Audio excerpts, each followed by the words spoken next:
Hello guys, so Hotel Bacamo ang hanap ninyo. Ipapakita ko sa inyo kung saan maraming iba't ibang klase ng hotel dito sa Japan.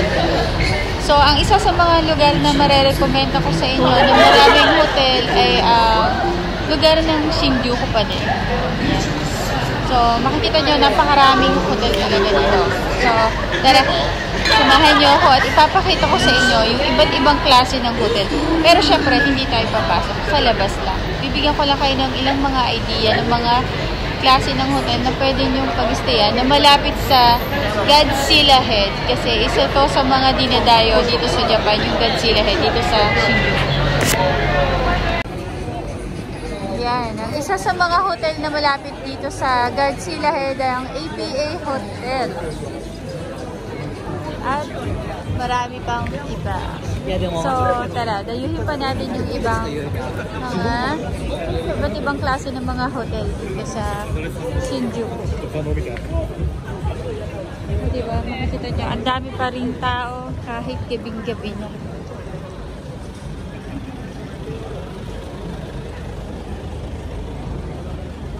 So, dito sa area na to, makikita nyo dito na almost magkakatabi yung mga pangalan ng hotel. Ito rin. Isa din siya sa hotel na pwede nyong pag-stayan. Pasha Group Hotel. Ayan. So, syempre, wala tayong idea kung magkano yung per room nila or kung anong klase din ng mga room nila. So, ito rin, no? Hotel list to. So, pwede niyo siyang i-search sa Google yung pangalan ng hotel na gusto niyo pag-stayan. So, ito. Meron naman ditong ibang information. May nakalagay ng mga, yan. Ito yung ibang price. Yung ibang hotel sa labas, merong mga information and price. Ito. Hotel Lavio. The Out of Time.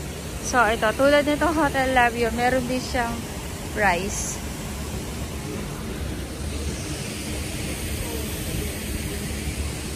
So, yan. Napakarami pang klase ng hotel. So, ito pa. So, tabi-tabi yung mga hotel dito. So, talagang makakahanap kayo ng klase ng kwarto o klase ng room na gusto nyo. At syempre, yung availability sa day na gusto nyo pumasyal dito at kung ilan kayo. O, meron ding Hotel X. Ayan yung price niya. So, medyo maano lang sa ilaw. So, ayan yung price niya.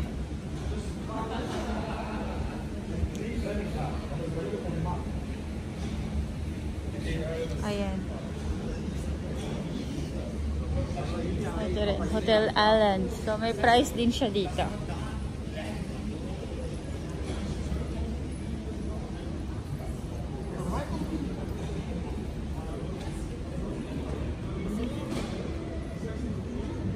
Ito naman ay Hotel Wako. So, meron din siyang price. At may picture din ng room niya sa labas.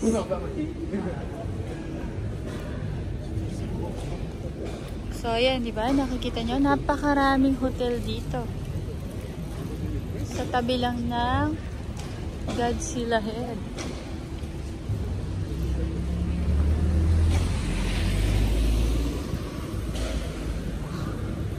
So, kung papasyal man kayo ng Tokyo, okay din na kung mag-check-in kayo dito mismo sa malapit sa Godzilla Head na hotel.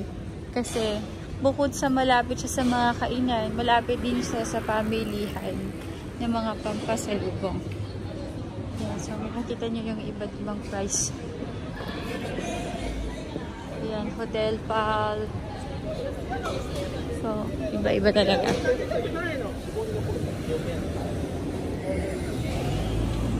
Ito pa yung iba't ibang klase ng hotel. Hotel Bron Bay.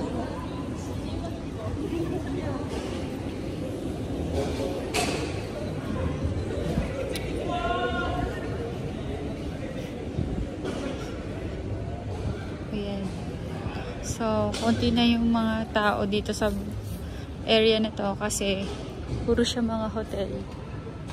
So, iba mga tao yun, nandun malapit sa Godzilla Head.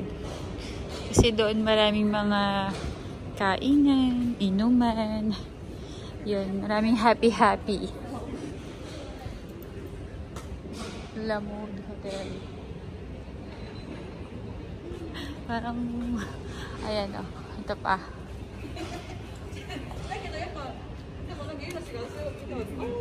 Hello.